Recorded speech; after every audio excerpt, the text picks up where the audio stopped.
ये जो स्थिति थी उस पे लोगों ने गहरी चिंता व्यक्त की है। परिणाम कल परसों में आ जाएगा। देखिए, मैंने ये नहीं कहा कि जो है बहुमत बीजेपी का नहीं आएगा, और ये भी नहीं कहा कि बहुमत हमारा आ रहा है।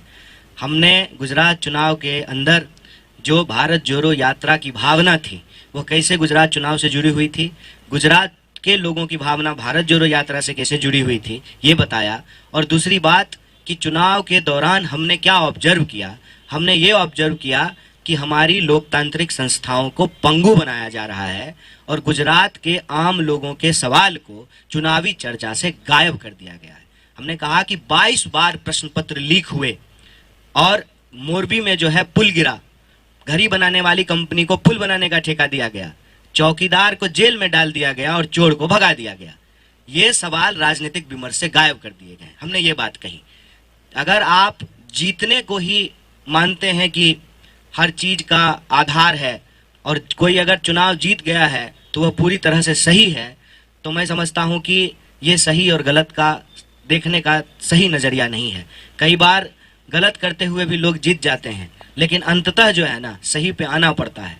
और चुनाव के अंक गणितीय परिणाम क्या होंगे मैं उस पर नहीं जा रहा हूं, लेकिन जो भावनात्मक वस्तु स्थिति है और जो संवैधानिक स्थिति है मैं उस पर चर्चा कर रहा था। एक मिनट। एग्जिट पोल की एग्जिट होने का समय आ चुका है। 2018 के मैं आपको याद दिलाना चाहता हूं, 2018 में मध्य प्रदेश, छत्तीसगढ़ और राजस्थान के बारे में एग्जिट पोल क्या कहे थे। तो ये एग्जिट पोल के आधार पर जो आप सवाल उठा रहे हैं ये उचित नहीं है। ये एग्जिट पोल है और हम जानते हैं कैसे ये किए जाते हैं, किनके प्रभाव से किए जाते हैं और क्यों कराया जाता है। तो एग्जिट पोल के आधार पर यह कहना कि बीजेपी को भारी बहुमत मिल रही है, मैं समझता हूं, मैं इन एग्जिट पोल पर कुछ विश्वास नहीं रखता हूं।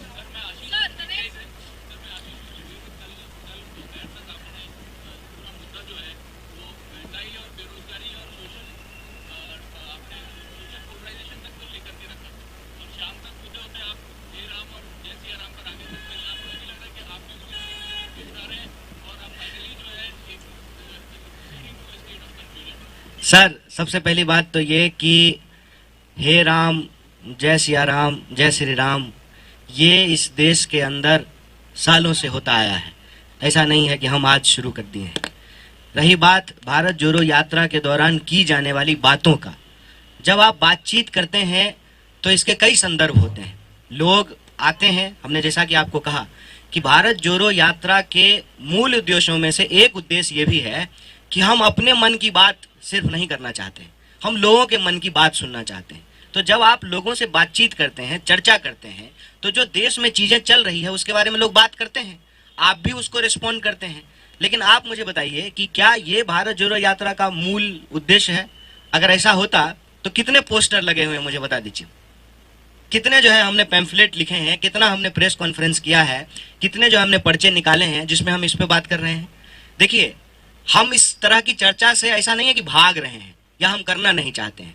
चर्चा लोग कर रहे हैं तो हम उस चर्चे में शामिल भी होते हैं, अपनी भी बात रखते हैं, लोगों की भी सुनते हैं, ये एक बात है। लेकिन ये कहना कि हम मुद्दे को भटका रहे हैं जय सिया राम बोल करके, मैं कहता हूं ये गलत आरोप है। मुद्दे को तो वो भटका रहे हैं ना जो जूते के फीते की बात कर रहे हैं, जो टी शर्ट की बात कर रहे हैं, जो कंटेनर में एसी लगा हुआ है कि नहीं लगा हुआ इसकी बात कर रहे हैं, लड़की का हाथ क्यों पकड़ लिया इस पे बात कर रहे हैं, बच्चे क्यों आ गए इस पे बात कर रहे हैं। मुद्दे वो भटकाते हैं। दाढ़ी की बात कर रहे हैं, बताइए, सद्दाम की बात कर रहे हैं। देखिए, ये ना एक डेलिबरेट अटेम्प्ट है कि भारत जोड़ो यात्रा की जो गंभीरता है ना उस गंभीरता को कम कर दिया जाए। आप मुझे बताइए, इस देश में लोग जो है जय सिया राम, जय श्री राम, हे राम नहीं बोलते हैं, करते हैं उसकी चर्चा। हमारा देश एक धार्मिक देश है, लोग धार्मिक बात भी आकर के करते हैं। कौन सी ऐसी धार्मिक जगह है जहां हम लोग नहीं गए हैं, बता दीजिए। मंदिर गए, मस्जिद गए, गुरुद्वारे गए, चर्च गए, सब जगह गए। लेकिन आप ये कहिएगा कि हम मंदिर, मस्जिद, गुरुद्वारा, चर्च जाने के लिए यात्रा निकाल रहे हैं, तो ये बात तो नहीं है। यात्रा तो हम इस देश में जो नफरत की भावना बरकाई जा रही है उस नफरत की भावना को मोहब्बत से हराना चाहते हैं। इस मोहब्बत की जरूरत हमको क्यों है? क्योंकि हमारी समझदारी ये है कि अगर देश एकजुट रहेगा ना तभी वो अपने मुद्दों से लड़ पाएगा। और देश का मुद्दा क्या है? देश का मुद्दा है महंगाई, देश का मुद्दा है बेकारी। तो हम अपने लक्ष्य में बिल्कुल स्पष्ट हैं और ना भटका रहे हैं। हम कुछ भी बोलते हैं ना हम कोई भी बात रखते हैं या हम कुछ भी करते हैं, उस बात का बतंगड़ बनाना सत्ता में बैठे हुए लोगों का काम है। बात बताइए मैडम, 40% वोट आया था कांग्रेस को, वो वोट नहीं है? बताइए। मैं उस जगह पे नहीं जाना चाहता हूं जिस जगह पे जाने से बहस कहीं और चली जाएगी, लेकिन इसका यह मतलब नहीं है कि हमको आता नहीं है। हमारे देश के इलेक्टोरल सिस्टम में first pass the post system है।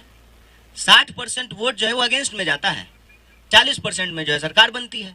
तो आप कह रहे हैं 40% वोट जो है वो इस बात की गारंटी है कि सब कुछ सही है, और 60% वोट जो है इस बात की गारंटी नहीं है कि कुछ गलत है। 40% वोट आया था ना कांग्रेस को 2017 में। सरकार, एक मिनट अब सुन लीजिए, सरकार हमारी नहीं बनी, तो क्या 40% लोग जो है वो सरकार से नाराज नहीं थे? और एक बात बताइए, 31% वोट लेकर के इतना ह्यूज मेजोरिटी से सरकार बनी हुई है, तो बाकी जो 69% लोग हैं उनका कोई मतलब नहीं है। देखिए, हम ना इस देश में पॉलिटिकल डिस्कोर्स को इलेक्टोरल विक्ट्री पे रिड्यूस ना करें। इसका खतरा ये होगा कि फिर क्या मतलब है, क्या मतलब है मीडिया का, क्या मतलब है अपोजिशन का, क्या मतलब है पार्लियामेंट्री कमिटीज का, क्या मतलब है प्रेशर ग्रुप का, क्या मतलब है सिविल सोसाइटी का। ये बात हमारी जुबान पे डाल दी गई है। We have to be very careful. जब आप महंगाई की बात कीजिएगा तो कह देगा हम चुनाव क्यों जीत रहे हैं। जब आप बेकारी की बात कीजिएगा तो हम चुनाव क्यों जीत रहे हैं। अरे चुनाव आप जीत रहे हैं, ठीक बात है, लेकिन आप जो है बिल्किस बानो के बलात्कारी को संस्कारी कहिएगा, ये सही है? ये सही है? तो जो चुनाव जीते हैं वो जाएं और अपनी ही बेटी से पूछें कि हमने बलात्कारी को संस्कारी बोल करके आया है, ये सही है? सही को सही, सही गलत को गलत कहना पड़ेगा। चुनाव जीतना हारना एक प्रोसेस है, एक प्रक्रिया है, उससे सारी चीजें सही हो जाती है, ऐसा तो नहीं है। फिर तो जहां हम चुनाव जीते हुए हैं वहां हमारी कोई गलती ही नहीं है। हम भी तो 2 राज्य में सरकार चला रहे हैं, सरकार कुछ तो गलती कर रही होगी, कुछ तो गलती हो रही होगी उनसे।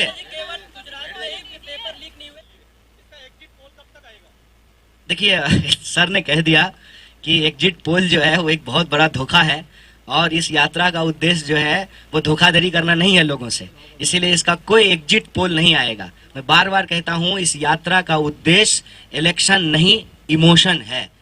हम इमोशन को जोड़ने के लिए चले हैं।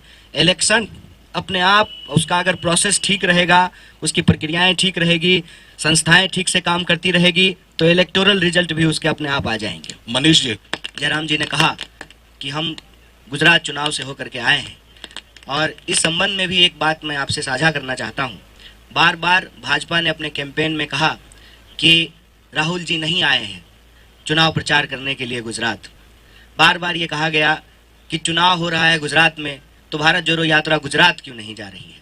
कई मौक़ों पे इसका जवाब हम लोगों ने दिया, लेकिन वहाँ जब हम लोगों के बीच गए और लोगों से जब बातचीत की, तो लोगों ने कहा कि हम समझते हैं कि देश का भूगोल ऐसा है कि जब आप दक्षिण से उत्तर की तरफ जा रहे हैं तो पश्चिम में स्थित गुजरात आप नहीं आ सकते हैं, लेकिन आपकी भावनाएं हमारे साथ है और गुजरात के लोगों की भावनाएं भारत जोड़ो यात्रा के साथ है, ऐसा लोगों ने बताया। और उसी बिहाफ पे हम लोग भी गुजरात चुनाव में बार बार ये कह रहे थे कि भले हम नहीं आए हैं, यात्रा भले नहीं आई है, राहुल जी कम आ पाए हैं, लेकिन गुजरात के लोगों का सवाल भारत जोड़ो यात्रा में बार बार उठाई जा रही है, क्योंकि गुजरात के लोग भी बढ़ती हुई बेतहाशा महंगाई से परेशान हैं, बेकारी से परेशान हैं, और नौजवानों की हालत ये है कि 22 बार वहाँ पे प्रश्न पत्र लीक हो चुके हैं। चाहे आपको +2 का प्रश्न पत्र हो या किसी नौकरी का प्रश्न पत्र हो, बार बार वहाँ पे प्रश्न पत्र लीक हो रहे हैं। किसानों की हालत वहाँ भी ऐसी है कि उनको उनके फसल का उचित दाम नहीं मिल रहा है। छोटे छोटे जो उद्योग धंधे हैं, जीएसटी और नोटबंदी के चलते उस पर बहुत गहरा बुरा प्रभाव पड़ा है। तो ये सारे सवाल जो गुजरात के लोगों के हैं वो भारत जोड़ो यात्रा में भी उठाया जा रहा है।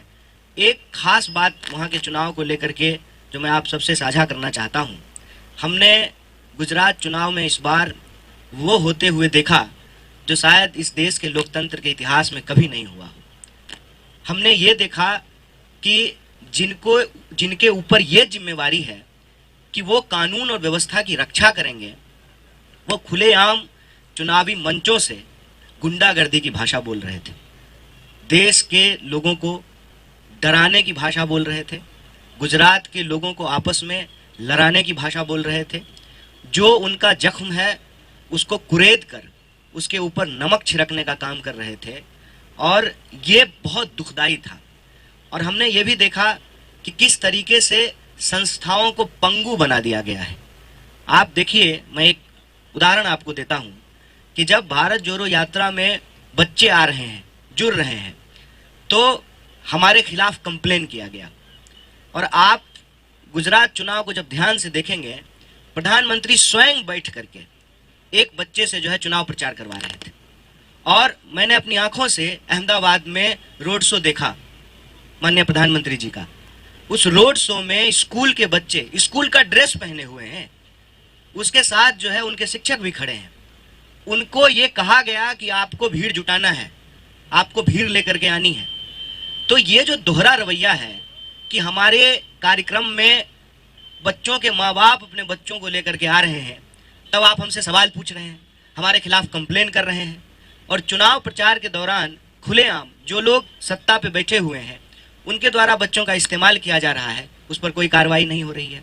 और जहां तक भाषा का सवाल है, बात का बतंगड़ बनाया गया हमारे अध्यक्ष जी की जो है बातों का। और आप भाजपा नेताओं की भाषा देखिए कि किस तरह का भाषा का इस्तेमाल किया गया। जब आप कहते हैं कि सबक सिखा देंगे, हमने सबक सिखा दिया, अब जो है कोई कर्फ्यू नहीं होता है, ये अपने आप में एक बहुत दुखद और चिंताजनक स्थिति है। अगर इस तरह से ही संस्थाएं काम करती रही तो ये देश के लिए एक गंभीर सवाल है कि हम लोकतंत्र को आगे कैसे लेकर के जाएंगे। क्योंकि लोकतंत्र को बचाने वाली जो संस्थाएं हैं वो इस तरीके से अगर काम करेगी तो फिर क्या होगा। आप देखिए, या तो आप ये नियम ही बना दीजिए कि चुनाव जिस दिन हो रहा है उस दिन भी प्रचार होगा, अन्यथा प्रधानमंत्री वोटिंग के दिन उनके जो है रोड शो में झंडे लेकर के लोग चल रहे हैं और वो जानबूझ करके रोड शो निकालते हैं ताकि मतदाताओं के मस्तिष्क पे जो है एक असर डाला जा सके। चुनाव प्रचार का एक तरीका बन गया है और इस पर जो है इसी कोई कार्रवाई नहीं करती है। और ये जो प्रक्रिया से संबंधित बातें मैं आपको बता रहा हूँ, उससे ज्यादा चिंताजनक हालत ये है कि जब आम लोगों से बात कर रहे थे तो उन्होंने कहा कि हम बहुत खुश हैं कि इस देश में एक भारत जोड़ो यात्रा चल रही है जिसमें हमारे सवाल उठाए जा रहे हैं, रोजी रोटी, कपड़ा, मकान, शिक्षा, स्वास्थ्य, सड़क, बिजली, पानी के मुद्दे उठाए जा रहे हैं। भारत जोड़ो यात्रा में हम बार बार कह रहे हैं कि नफरत अगर फैलेगी, गुस्सा फैलेगा तो लोगों के जो असली सवाल हैं वो गुमराह हो जाएंगे। और लोगों का असली सवाल है महंगाई और बेरोजगारी। उसी तरह से वहां के लोगों ने भी बताया कि देखिए, हमारे राज्य में चुनाव हो रहा है और हमारे मुद्दों पर चर्चा ही नहीं हो रही है। कुपोषण के मामले में गुजरात की स्थिति अच्छी नहीं है और दुखद स्थिति यह है कि जिनका खुद का परफॉर्मेंस अच्छा नहीं है उन चीफ मिनिस्टर्स को गुजरात बुलाया गया है कि आप आकर के हमारे यहाँ कैंपेन कीजिए। आप ये बताइए कि अगर 27 साल में भाजपा ने वहां विकास किया है तो वो विकास दिखा करके क्यों नहीं वोट मांग रहे। 50 से ज्यादा जो है एमएलए के टिकट काटे गए, इसका मतलब वो लोग ठीक से काम नहीं कर रहे थे। अगर ठीक से काम कर रहे थे तो फिर उनका टिकट क्यों काटा गया। चीफ मिनिस्टर्स ऐसे बदले जा रहे हैं जैसे कपड़े बदले जाते हैं। ये जो स्थिति थी उस पे लोगों ने गहरी चिंता व्यक्त की है। परिणाम कल परसों में आ जाएगा, लेकिन ये जो पूरा का पूरा वस्तु स्थिति है उस वस्तु स्थिति को भारत जोड़ो यात्रा बहुत गंभीरता से लेती है। और हम संवैधानिक संस्थाओं को भी बचाएंगे, हम संविधान की भी रक्षा करेंगे और इस देश के लोगों को आपस में जोड़ कर रखते हुए, बार बार कहते हैं कि जमीन से जुड़ा हुआ है, देश जुड़ा हुआ है, लेकिन देश देश के लोगों से बनता है, इसलिए लोगों को भी जोड़ के रखना है। खबरों में बने रहने के लिए फोरम 4 को सब्सक्राइब करें और नोटिफिकेशन पाने के लिए बेल आइकन दबाएं।